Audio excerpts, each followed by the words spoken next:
Good girl. No, what's creepy about that?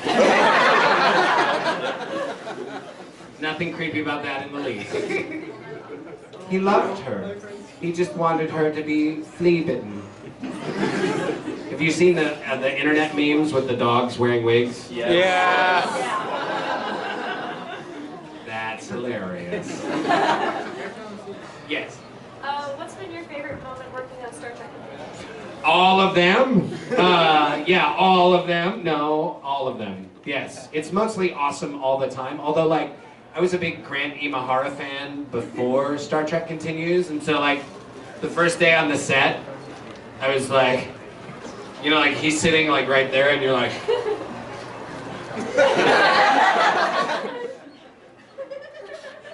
Hey, Grant. He's like, what? I play McCoy. Good to meet you. Tell me about Star Wars. So, tell me Mythbuster stuff. And then I was a total dork. And then after, like, traveling to Australia with him and hanging out with him for years now it's just Grant. Year-ish and a half, I don't know. Has it been more than a year? It's been more than a year since started Star Trek. But yeah, that's probably one of my favorite moments. I nerded out. We get to be nerds all the time. We get to be geeks and dorks. It happens to us all the time. Just watch Vic if you ever see any pictures of him with Shatner. He's like... He's not that bad. But close, yes. What was your favorite experience in writing Bacchanal? Favorite experience writing it was at the ending realizing that it was over and realizing that I was an anime fan. Since you already addressed that question, let me rephrase. Sure. What was your favorite scene in Bacchanal? You know, the first scene on the train, when it went all ultra-violent, because you're just like watching like, oh yeah, this show's weird, I like it. I wonder what's gonna, oh my god! This show's awesome! Yeah. Then you're like, oh, this show's gonna be way different than I thought. And then it keeps getting different. You're like, this is amazing! And then you're on a ship and you're like, oh, I'm in the past. Yeah. But I really like, I had a set of 20s slang out the whole time I was writing, and I kept trying to get any 20s slang in there I could. It was like my goal.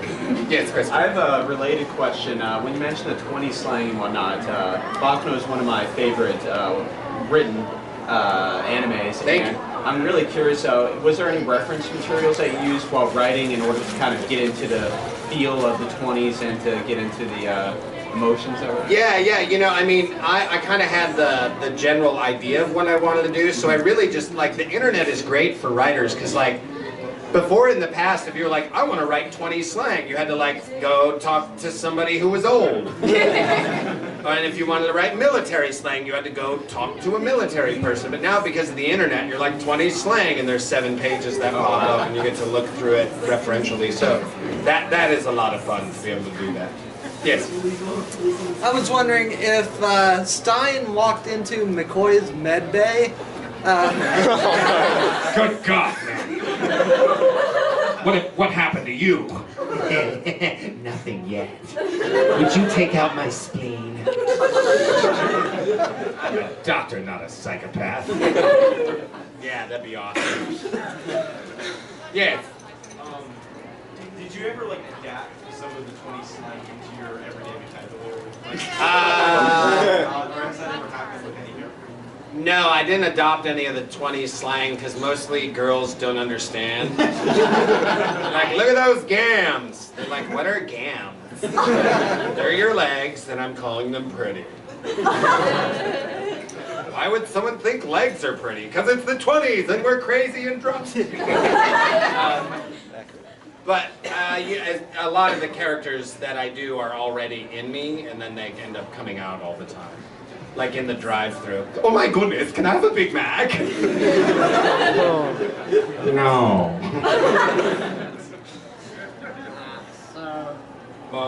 More questions, yes?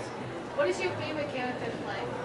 My favorite character to play ever was probably, what's his name? Short guy, Angry Demon, Hiei. I'm kidding. I knew his name. I had never been to a convention before Hiei, and so Hiei took me to my very first convention was like Otakon in Baltimore, like 40,000 people, or it might have been Comic-Con. I can't remember which one it was in San Diego. And they said, "Hey, we want to take you to a convention." I'm like, "A convention? What's that?" They're like, "It's where people dress up in cosplay." And I'm like, "You're not speaking English." And they were like, "No, cosplay is dress up." And I'm like, "Dress up? Oh, like costumes, cosplay. I get it. Okay, well, why am I going? Are you going to make me cosplay?" And they're like, "No, we're going because you do the voice of Hiei." And I'm like, "Oh.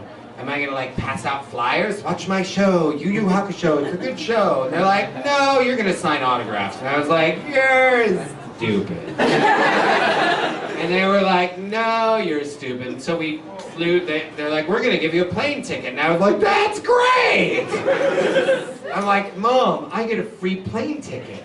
And then they took me to the convention, and they were still convinced I was going to sign autographs. And I was like, "That's crazy. I mean, I'll sit at the table because you bought me a plane ticket. That's cool. But I don't think anyone's going to show up." And they were like, "You don't understand." And so I got there to the dealer's hall, and they had a table for me with like a banner behind it, a Yu Yu Hakusho thing, and a bunch of posters for me to sign.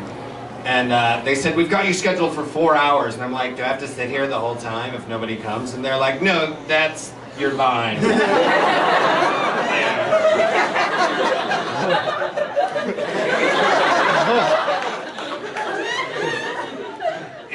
And I was like, "Ah!"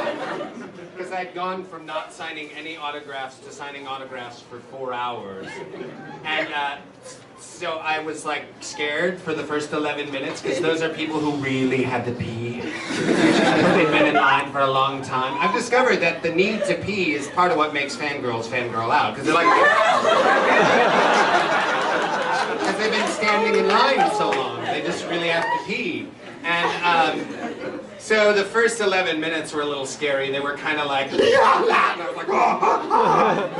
And then I got used to it. And then I realized that, oh, this is just a bunch of my friends from high school. This is all my friends are here, my friends. And then I realized, I was like, oh, because like when we watched anime back in the day, you had to be like, "Do you want to watch some anime?" Sure. You had to be out like, "Do you want to play Dungeons and Dragons?" "Don't tell anyone." Yeah, it was kind of, yeah, so like you had to hide your geekdom. And now geeks take over cities every weekend. Yeah, it's kind of awesome. I was at this convention in Vancouver, Washington, and there was 2 hotels that kind of like this, 2 hotels where the convention was, except they were 2 blocks apart. So like walking up and down the street were all these cosplayers, and I was walking from dealer's hall to like a panel, just like I did before this one, and like these dudes in a truck, they're ripped off shirts and their guns, and they were like, "Stupid faggot geek fags, fag geeks," like driving down the street.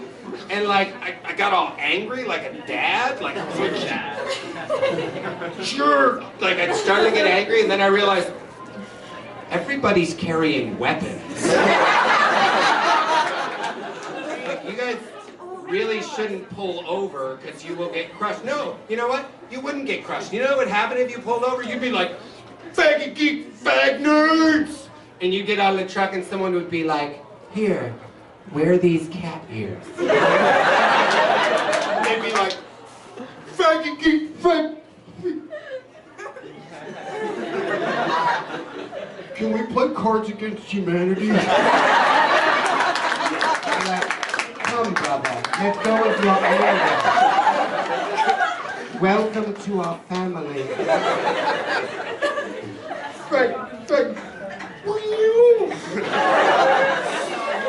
And they'd relax, and the anger would dissipate, and they'd be like, "This is amazing!"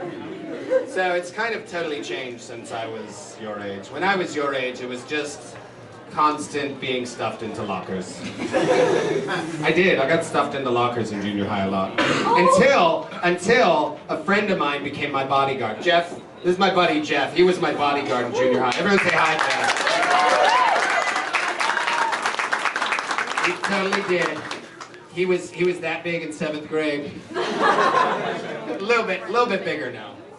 Now or the dog? Any other questions?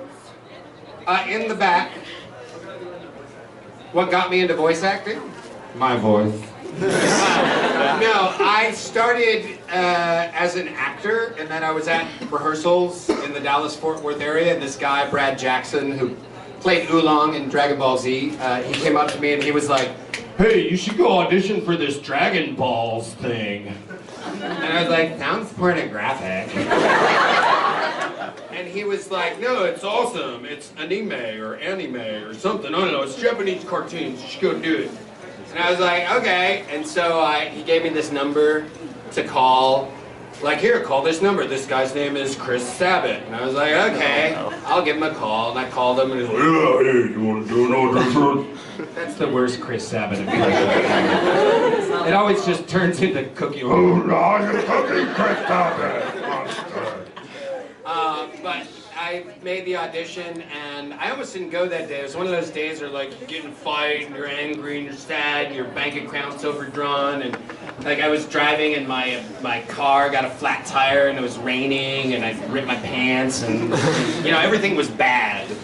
And I'm changing the tire on the side of the road, and I was like, "I'm not going to that audition. That audition is stupid."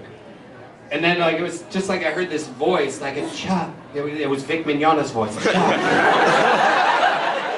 go to the audition." That's the worst Vic Mignogna impression ever. "I'm Chris Sabat. I'm Vic Mignogna." I don't do impressions.